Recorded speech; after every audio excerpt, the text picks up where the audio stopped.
Hello guys and welcome to the moon. My name is Carl and I'm going to bring you this cryptocurrency video and this collaboration with DaVinci J15. DaVinci, how are you doing? I'm in the pipe 5x5, staying alive here in Miami. I'm loving it. I got a few more days here left in Miami, then I'm headed back to Dubai. Where are you at, Carl? I'm in Sweden. I fly back and forth a lot between Sweden, Russia, Dubai, but right now I'm in Sweden for the next couple of days at least, but who knows when I'm going to fly out.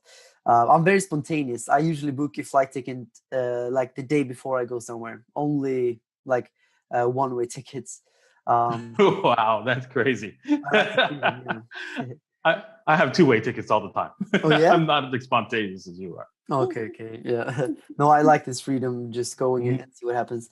But yeah, we're here to talk about crypto, right? And in the past few days, I've seen many people talk about this supply shock. And you know what, DaVinci, maybe you can just kind of explain to us why is Bitcoin experiencing a supply shock, and what does that even mean? Well, mining right of Bitcoin is a way of securing the blockchain, because when it started, right, we needed to provide an incentive to allow people to secure the chain and make sure that no one was going to break it. And so we started off with 50 Bitcoins as a reward for every 10 minutes, for every block that was being produced every 10 minutes. And that reward was going to be cut in half on approximately every 4 years. Not exactly 4 years, because it depends on the randomness of finding a block. So sometimes it's a little bit faster, sometimes it's a little bit slower. All depends on whether or not, for example, there's less miners, so then it has to like readjust the rewards so that it's easier for people to mine, or has to readjust the rewards, so because it's gotten harder because people are mining it too fast. So maybe it's every 9 minutes, so it has to readjust, so it's every 10 minutes every single time. So the timing of when we get a halvening on the block reward is every approximately every 4 years. And this halvening, right, obviously you can't have forever, right, because eventually you'll run out. That's big. Satoshi did not decide on 21 million. No. He decided on, we'll start at 50 every blockchain, every 10 minutes, every 10 minutes. And then every 4 years, I'm going to cut it in half. And then that produces a mathematical end result of less than 21 million Bitcoins that can ever be existed. But also, if you graph this on a chart, you'll notice that the first 15 years of Bitcoin's life, the majority of the Bitcoins will be created. After that, very few will be left to be created. And so we're going to see a massive supply shock starting basically in the next halvening. This next halvening, the supply will be less than anything that we produce today, even gold, less than the gold that's being produced. We're right now see a 2% increase in the supply of gold that we already have. That stays steady throughout our history, even though we have all the gold that's ever been mined is above ground currently, basically above ground. There might be a few in sunken ships, but majority of it still exists today. And so we keep increasing the supply, and our percentage that we mine also increases, but it stays steady at 2%. Can you just on the topic, because I think that it is very interesting to see because every halving we always see a huge increase in the price, and right now is the exact same. We saw the halving approximately like a year ago, I think, a little bit more than a year ago, and since then we have seen a huge increase in the price. And let me actually just share my screen real quick, because I can show you the Bitcoin halving countdown. So actually right now, based on the average block time of 10 minutes, the next halving will come in 1,012 days. And you were talking about the supply shock, because now there are only 2.2 million Bitcoin left to be mined.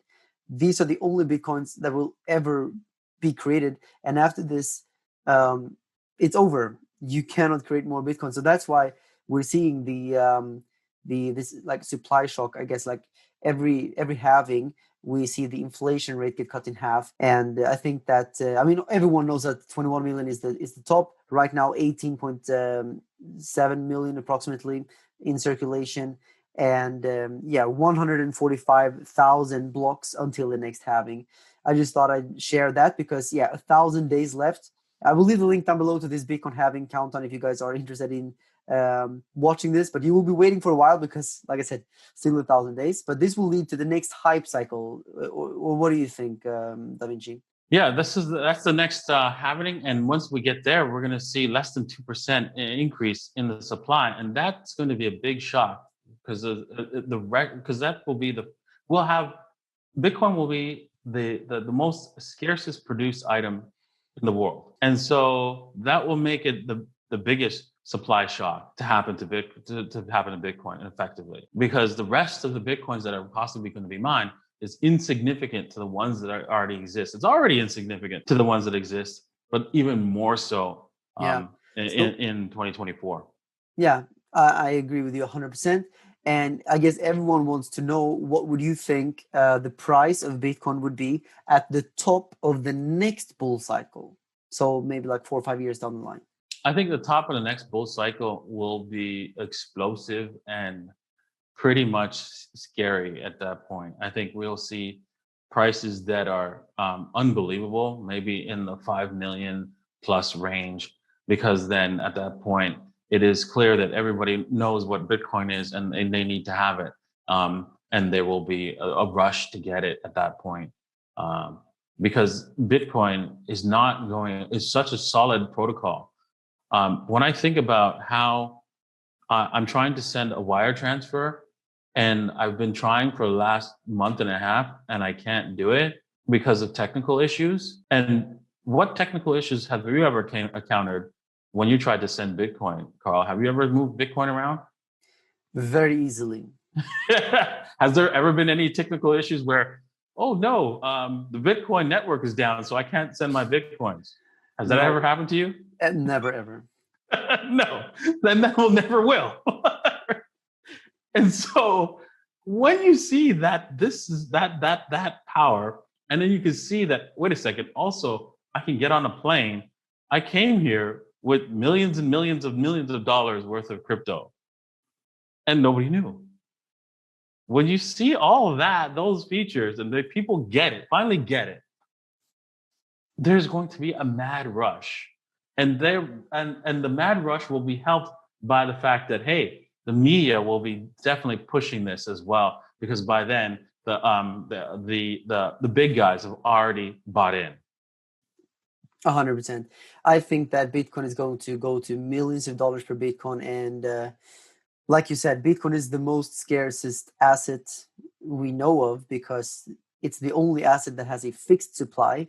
Gold is scarce, but it still has ongoing inflation every year because you can always mine more. There's no limit. It's only in the digital world where you can actually put a cap like that, a box around something. So A hard cap. yeah, this is very unique for Bitcoin, and no one knows what this actually means for the price of Bitcoin in the long term because we've never seen it before. But I'm just like you. I think the next hype cycle is going to take us somewhere between between $1 to $5 million, and after that, I think that in the next 5 to 10 years after that, so maybe like 20, 25 years down the line, there's nothing stopping Bitcoin from going up to 10, maybe even $15 million per Bitcoin. However, with inflation, it will be much, much higher. But I'm saying that $5 to $10 million per Bitcoin, I think is possible because not only will Bitcoin take over all money in the world, but I think Bitcoin will also take over a lot of value from real estate and other stores of values like old vintage cars and art collections and all of these things. I think the world as a whole is going to deflate. And I think Bitcoin is going to take over a lot of that value because people will be scared and they need something they can trust. Obviously, today, most people don't trust Bitcoin, but I'm saying that 20 years down the line, I think everyone is going to trust Bitcoin more than anyone else, more than anything else.